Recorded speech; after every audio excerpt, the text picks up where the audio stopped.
Okay, welcome to part 2 of our basic denture setup. Following loosely to the 20-degree setup rule from propagated by Dentsply.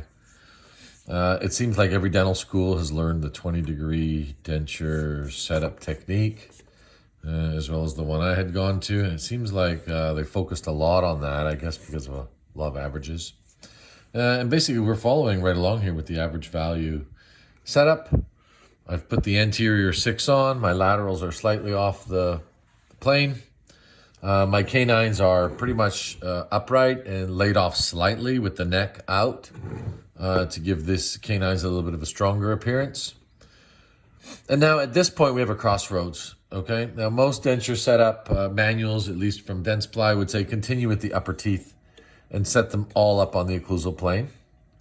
That's fine, assuming our upper bite block was contoured and our occlusal plane was correct. We've established the occlusal plane here on this case. It was 2/3 retromolar pad, which was average. And we have another option here, which I think may be easier for the student, is to set up the anterior arrangement with overbite overjet. Regardless of whatever setup technique you're going to embark on, the result is the same. If we were to continue with the maxillary occlusion, maxillary posterior teeth, if I could simulate here on a drawing my plane of occlusion, they are saying that if this was my maxillary occlusion rim, maxillary first bicuspid, buccal and lingual cusp would both sit on the plane, meaning the occlusal plane. The second bicuspid, buccal and lingual cusp, tried to make it a little bit bigger, will sit on the plane. The first molar, distal buccal cusp, will be 0.5 millimeter off the plane. And the second molar, go figure, I run out of room, would be 0.5 millimeter. So if this is 0.5, this is 1, and this is 1.5 millimeters off the plane, creating an increased slope here off the plane of occlusion. And this is the basic 20-degree teeth setup. 20 degrees is the distal buccal line angle of the first molar, mesial buccal line angle of the first molar, 20 degrees. And conversely, in Dentsply teeth, it may be 20 degrees off the occlusal plane this way.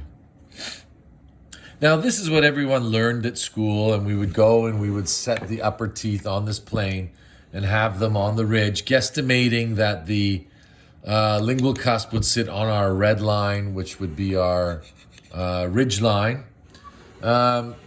Which is fine, but again, this is based on 20 degrees teeth. This is based on a 30-degree average condyle angulation. This here is simulating the compensating curve. Compensating curve, teeth are not set on a flat plane. The patient goes into protrusive. The posterior teeth are riding on these buccal incline planes, buccal line angles into the protrusive position, and then having an end-to-end contact in full protrusive. As well as from the occlusal view, again, from the Dentsply setup manual, if you are to set up 4, 5, 6, I'm sorry for the crude anatomy. If they also say this works for Dentsply teeth only, which has kind of discontinued a lot of their teeth for the CAD. If you set the lingual cusps on a straight plane, then the buccal line angles, you have these first 3 cusps touching on this plane, and the next 3 cusps touching on this plane. Now, this is Dentsply, True Bite, Division, denture teeth. Many teeth have followed this kind of philosophy. Again, the 20-degree setup rule with a 30-degree condyle. If I had to draw another schematic, we have the anterior teeth, which we're setting up here. Oh boy.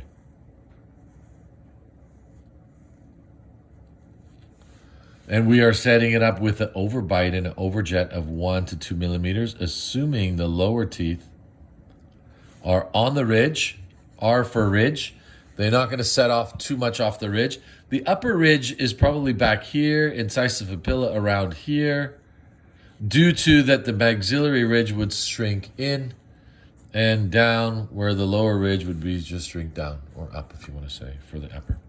And this condylar guidance here, this overjet here is determined if we believe in the Hanau's quint. We've got condylar guidance at 30 degrees. We've got posterior teeth, cusp marginal ridge occlusion, meaning 1 tooth to 2 teeth. And I'll just do 5 and 6 here for, again, crude simulation in the posterior. So when the patient moves in a protrusive movement, this is riding on the angle, first molar on the distal buccal line angle of 5. Anterior teeth are moving in a protrusive, just missing the anterior teeth, edge-to-edge contact. And I am assuming that the condyle in group function would guide the mandible in this movement. Again, this is a generalization of what we're trying to achieve in group function balanced, bilateral balanced occlusion. Doesn't matter in which denture teeth. But you know what? It seems like 20-degree setup true bite dentsply was the first kind of thing that's been out there, and even in my school or when I was a student, that's all we learned. And then when I went to the dental marketplace, I said, okay, not everything fits into that. So we're going to go about a second setup technique, so to speak. We're going to take the mandible, or the plane of occlusion, off the mandible. We're going to put the base plate or our bite block back in location on the lower. Now, each day we're working on our setup. I'm hoping that you are soaking your model in water to ease the separation, because this is wax up for trying. Whoa, don't move. This is wax up for trying.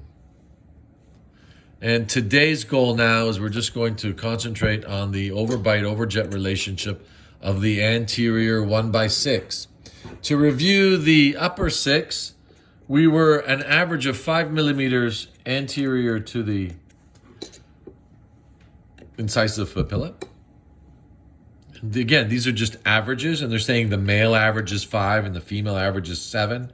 Also, if you look at denture tooth companies, they say, well, if it's a square mold, you would be 5 millimeters advanced of the from the labial contour of the centrals to the midline of the incisive papilla, and 6 if it's tapered, and 7 if it's ovoid, or 6 ovoid, 7 tapered.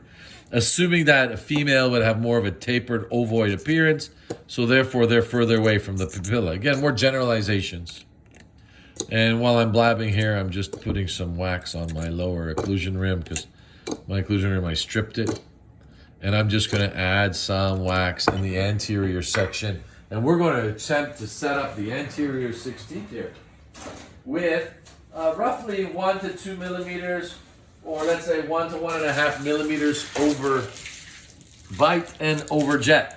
Meaning, if I bring the drawing on here, we've got our overjet of 1.5 and our overhang, or our vertical overlap, of 1.5. Horizontal overlap, overjet, 1.5. Vertical overlap, overbite, 1.5.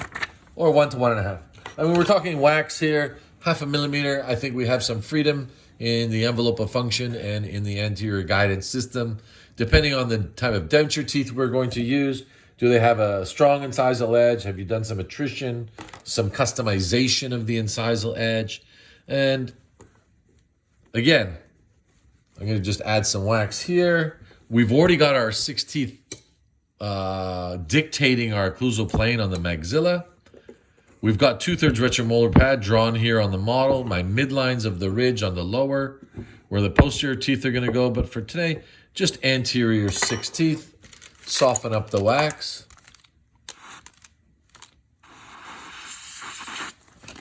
Now, to revisit last week, we had our centrals. Let me zoom in. We had our centrals. Oh, now that we zoom in, we can see that they're not symmetric. We had our incisive papilla here. And we got our, we got our laterals. And we have our canines. We said largest rugae for our canines. Canine is the most challenging tooth to set up and draw, it seems. Trying to put an angle to it. So we had about 5 millimeters anterior. These is just average estimations. If we bisect the incisive papilla halfway through, it is telling us it should be our canine tip points here, or midline or midpoint of our canine. If you are trying to get our 1/6 measurement, I think for our case was 43, or at least for our test patient. Add 5 or 6 for the curve. We're at 48 to 49 millimeters on a arc. And this is roughly the arc that we're trying to maintain. If we talk about incisive papilla, some people come in a little too narrow with the laterals. Some people are too broad with the laterals and canines. And we got the canine going this direction. The canine should start to turn to go around down the line. Right? And then we've got our bicuspid here with our stamped cusp down the midline of the lower. So just a little review there of last week's chatter. Let's see if we can talk about this week and how are we going to set up our lower anterior teeth. Again, these are just averages. Of course, we can put a lot of characterization in our lower teeth, but if we need to have at least a baseline, let's have everything on the plane. Zoom in again. I love to draw, it seems like today. On the plane, and this is our midline. Our midline, central, lower, straight up and down. Straight up and down. Second, lateral, lower, slightly line angle off, and the canine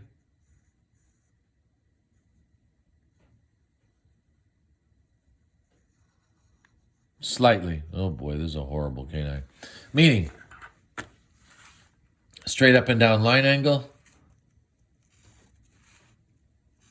and gradually angling inwards as we go around down the turn. Okay, but on the occlusal plane.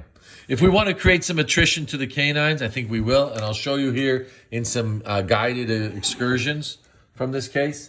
Let me try to find our anterior teeth here. Now, if it's a class 2 situation, which we're going to do next season, or 3, we may want to alter the width of the lower anteriors. We may want to alter the width. But in a class 1 teeth, I think all the teeth in the denture mold guide are engineered roughly for a class 1 occlusion. If it's class 2 and we want a smaller anterior 1/6 to kind of create some turn, so our first bicuspids somewhat meet up, or lingual of 4 upper and buccal of 4 lower, we may decide to put a smaller anterior 1/6, but that's next year's class 2 conversation. Let's see with class 1. I'm going to soften up the wax. I might even use the alcohol torch here, kind of getting the wax nice and soft. I don't want the wax to guide my setup. I don't want the ridge to guide my setup. I already have the red line in the anterior, which is going to guide me on how far ahead of the, if I am ahead, or if I do this, my ridge line extension. I've got the red lines here. There's the one there and the other one there, that I don't come too far forward, right? This is the first case, so I've kind of set it up ideal just to get wax, get teeth in the wax here. And if I'm hitting any ridge down there, I can go here and reduce or totally ease the ridge lap of the central. Must have left my base plate a little bit thick there. I'm not sure what's going on. Soften it up. Try to get the neck in. Some more straight up and down. There we go. And now you can see here, I have overjet. Let's see if we can get some overbite here, 1 millimeter. And I think I'm pretty close right there. Once I'm very close to that guesstimation of what I'm trying to do, I will move on to the next one. I'm not going to sit there and fetch and try to get it, because I'm going to do some adjustments here very shortly to all 6. Now, by bad habit, I went and I started trimming it, assuming I was going to hit the ridge. I can feel that light cure tray. Another reason why I had us bend those light cure trays down the lingual, not to shorten or compromise the length of my denture teeth. Again, no diastemas. I can see the plane of occlusion slightly turn, and this is going to follow the arc of the anterior. Close enough. Very close, actually. Maybe slightly lingual. Now, I can go back to this central here, or I can do the canine here, but I'm pretty confident of my midline. I may go back and adjust things. But you know what? Let's talk about students now. Let's stick with the midline and try to maintain the midline. Maybe that's a good idea. I have bad habits. I apologize. I kind of get ahead of myself. This is why I play games. And I know that's going to go there. I may have moved the other tooth, but I'll adjust it back shortly.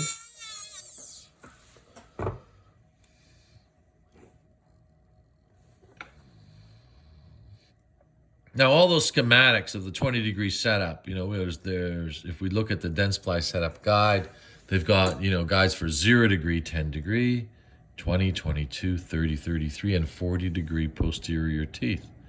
As a rule of thumb, I guess they would also propagate the higher the ridge or more stability of the lower ridge and the higher the angle of the tooth.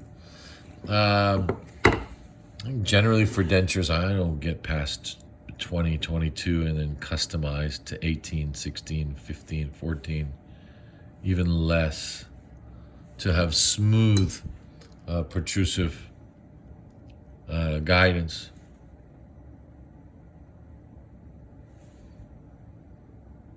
I find that's the first thing I'm going to check. I find it very important that the patient wants to contact those anterior teeth. They're going to go into protrusive movement. We don't want any tripping of the dentures when it goes into protrusive guide movement. And I'm assuming now we got to approach some philosophies of occlusion. Going back to, we're going to talk in depth next semester, Dr. Yeezy, Dr. Gerber, Dr. Hildebrand, Dr. Fair's denture theory, Dr. Jude, Dr. Law.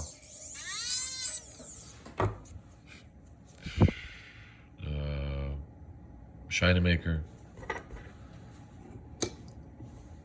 The history basically of denture tooth occlusion and some theories and why they came about and why some of them aren't really used today, or do we just pick and choose some of these theories today, the ones that are kind of easiest for us to grasp onto. A lot of the times we miss the boat as a dental technician with the denture setup, and the dentist may have missed something.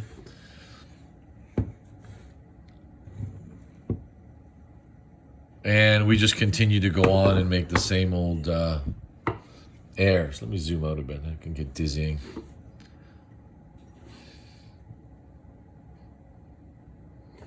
So you can see the line. I'll zoom in after.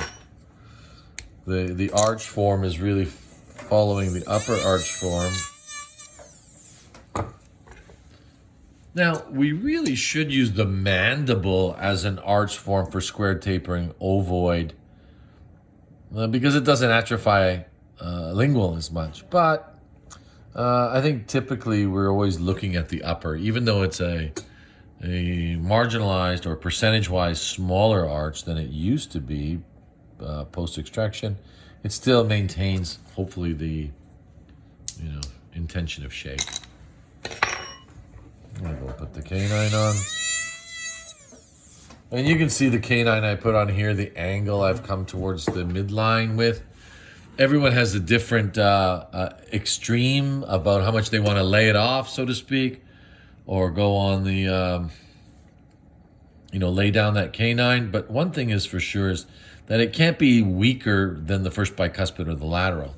So the neck of that canine is going to be a little bit more pronounced with the canine eminence. It's going to be a little bit more pronounced in our denture.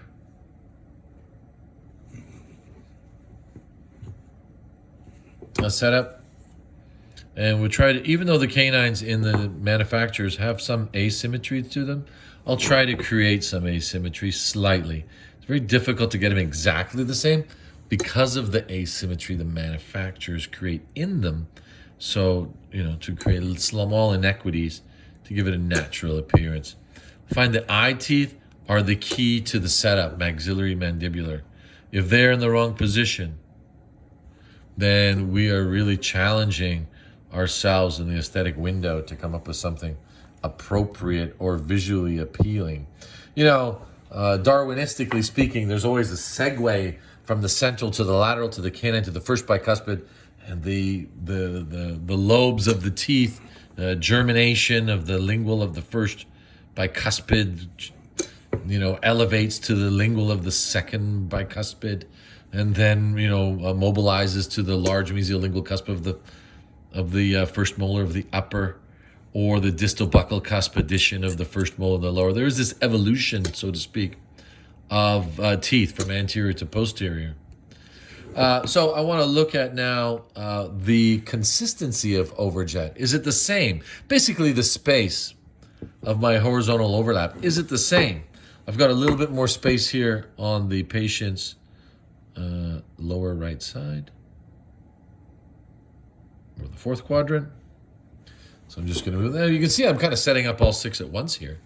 It's very soft in the wax. I can elevate, depress, use the end of my number 7, whatever setup tool that you use is your favorite. And like I said, I can angle, stick the neck out, move it in, lift the tooth up, depress, rotate. I'm using 2 fingers here, the thumb to guide, the spatula to rotate. If I'm leaning here on the mesial or the distal, I can rotate it. I need to have some kind of resistance. Again, if the wax is too soft, then things will just fall down and you'll shrink way below the height of contour. But I'm doing a pretty good job at kind of keep it molten. I'm not at covering too much tooth structure, so I can see the line angles of these teeth. But I'm not putting too little wax, as that will create a lot of distortion when I go to do the wax up. This lateral is a fan of falling down over here.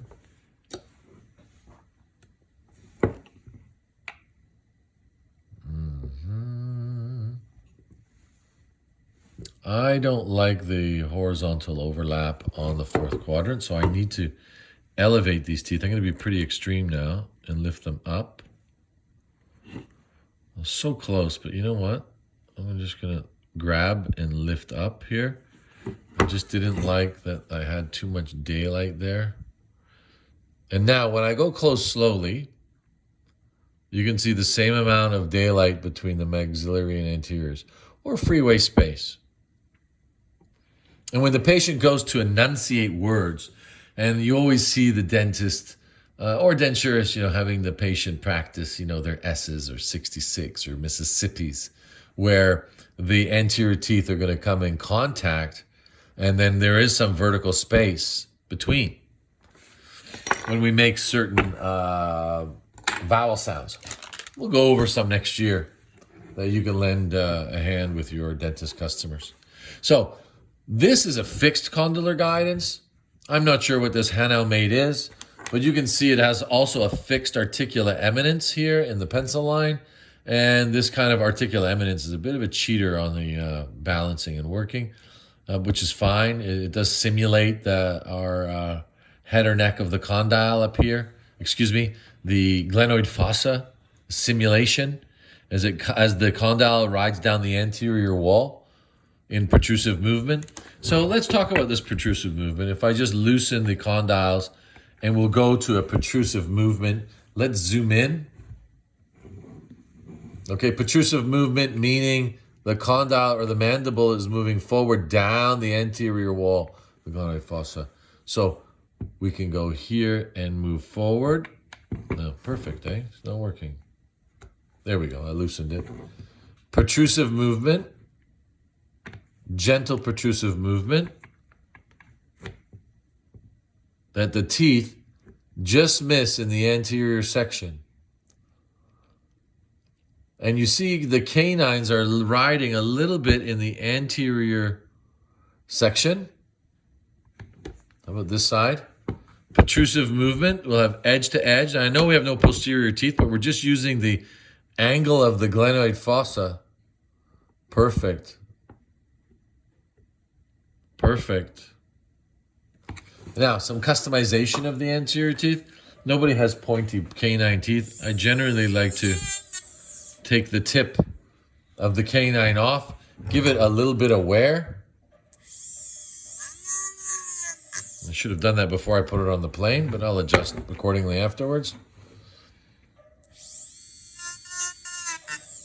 And sometimes I'm a little bit aggressive in this kind of technique, especially in the partials.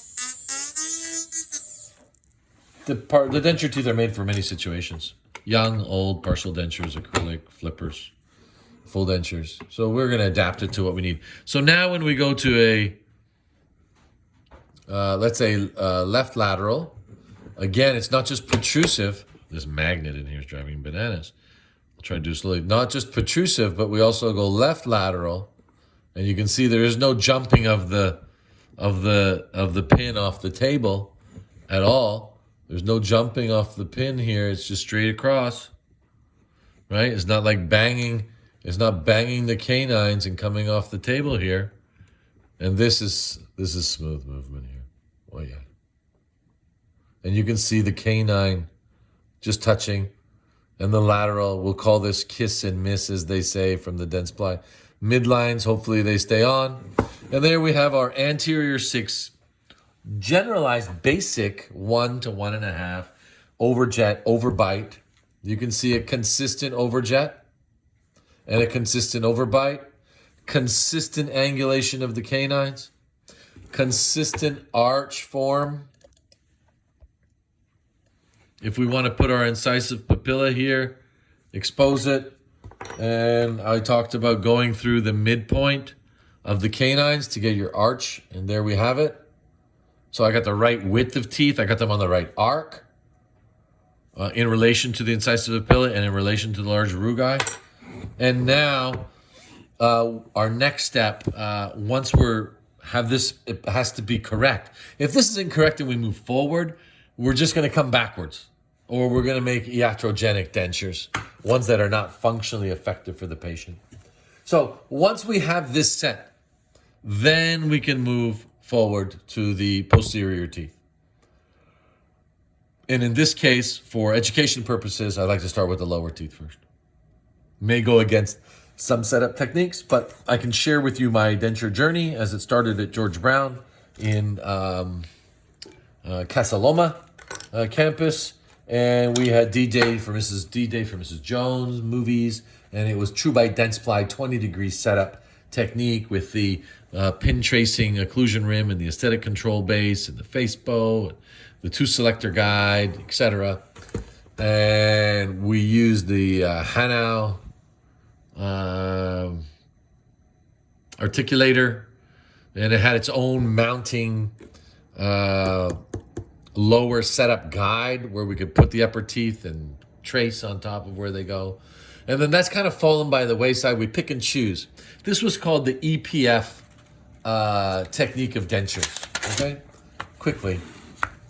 EPF, aesthetics, phonetics, function, and this is our dense ply from York, Pennsylvania.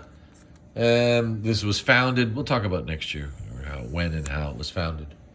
And then on my own denture journey, we found out this was somewhat questionable and hit and miss, and had some good foundation. Traveled to Ivoclar which is in Liechtenstein. I'm going to pronounce the spell.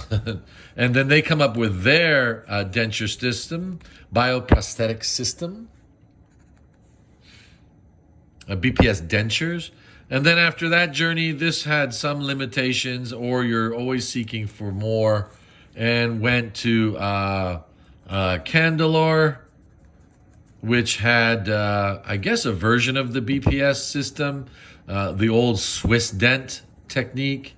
And this was lingualized. And we're going to talk about this in third year with this is lingualized occlusion, primarily 100% Condylar.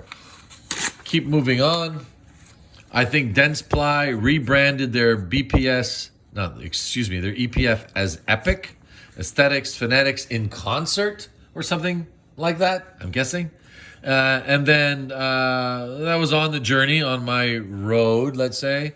And then we have Vident or Vita, which would be, I think, at the culmination of all journeys, where if we want lingualized occlusion, 20 degrees, 0, 33, class 1, 2, 3, we have equipment, or so to speak, or we have at our disposal teeth that we can utilize in these situations. Naturally, if it wasn't for some of the other foundational stuff, EPF, BPS, Swiss dent, lingualized, Condylar, then this one here may not have come to fruition. And I think this is where I am at my journey, 30 plus years. It's been a long road. But regardless of whatever system you use, I think I could get these teeth to work, these ones to work, or these ones to work, or these ones to work, or these. It doesn't matter. Now it comes down to what you like to see visually, aesthetically, refraction of light, and aesthetics, and shade, and simplicity, and bond strengths to denture bases, and denture base injection techniques, or CAD availability.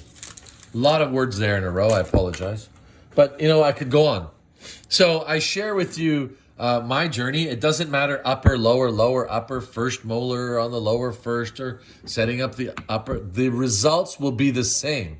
One thing that will help us, the model work, parallel to the ridge. The occlusion rims, parallel to the ridge. The dentist's bite registration and plane of occlusion, parallel to Kemper's plane or the allotragus line.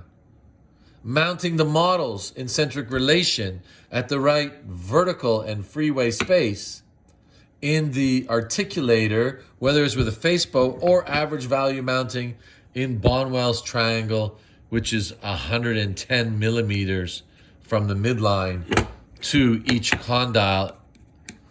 And each condyle is 110 millimeters on average intercondylar distance, equilateral triangle. I'm mounting the models here as a rule of thumb or a guesstimation. I'm using fixed condylar guidance. We'll use different condyles for different compensating curves, because we have, when we go protrusive, you can see now we'll have a space in the posterior opening up. We can call this Christensen's phenomenon with two occlusion rims, and we need to create a compensating curve to compensate for this elevation of the posterior section of the maxilla. And in this case, with 20 degree at 30 degree condyle and Bonwell's triangle at the right Balkwell angle, then we're going to create half a millimeter, millimeter and a half, so we have tip-to-tip contact and protrusive. If this becomes foggy or unclear right now, I've given you a long journey in 4 minutes. We need to unpack this second year, third year, discuss it in depth, class 1, class 2, class 3 condylar guidance. Debunk some myths, believe in some, discredit some, combine some, and we'll come up with our own philosophy. I'd hate for our school, George Brown, to be a believer only in one. We need to know where our dentists got their education, what their belief system is. Did they go to the Dawson Academy of Occlusion? Did they go to the Pankey Institute in Miami? Are they still attending the LVI in Las Vegas to talk about occlusion, or Jordan's, or occlusion philosophy. We need to go down this journey with them. Our school right now is your starting point. Embrace it, move along the path, find out. Of course, where do people gravitate? Crown and bridge. Why? Canine guided occlusion for a bicuspid crown. Very difficult to mess that up, people. Okay? We got centric occlusion, canine discluding the angles of the cusps in the back. No group function, no balancing context, no protrusive context. It discludes. All you need is occlusion. And if you left it open, I guess you could say the opposing dentition will over-erupt. If you leave the contact open, I guess you could say the contacts will close. I hate to think that. But this is why we gravitate to the single crowns. It's easier. It's predictable. But sometimes we can't pick and choose. We have to deal with what's in front of us. We look at the angulation of the teeth. Are my lowers in lingual version or slightly canted anterior? My uppers, are they in lingual version or slightly canted in the anterior? Slightly. This 10-degree business is averages. So I'll leave you with this. Overbite, overjet, anterior guidance. Anterior guidance, overbite, overjet, no tripping of the dentures, smooth. Condylar guidance guides the anterior protrusive movements. Now, if you're watching this as a seasoned professional and you're saying, what's he talking about? Canine guided occlusion, or condylar guidance is guiding the mandibular movement. Then I've encroached upon your belief system. I apologize. But at least we must have one. Is the condyle going to dictate the mandibular movement, or are the teeth going to dictate the mandibular movement to the condyle? In dentures, because we want group function, and the dentures are sitting on soft tissue, the dentures are tissue supported, we don't want the dentures to disclude, I think we have to pass the baton to the condyle. I think we have to. And let the condyle dictate the mandibular movements, left lateral, right lateral excursively. There is some disclusion of the condyle. We'll talk about that another time. But if we're going to smoothly roll down the anterior wall of the glenoid fossa, then if this is going to be our primary mandibular movement, then we have to have the teeth, like I said, heating way to the condyles. Let the condyles dictate. So our condylar guidance is important. What's the best articulator? Obviously the patient. But in our second year, we'll have different condylar guidance readings. We'll talk about how we're going to achieve those condylar guidance readings. We're going to program our semi-adjustable articulators, and we're going to create compensating curves and balanced occlusion to those condylar guidance readings. So I bid you farewell and some good luck with your anterior guidance setup. Thank you.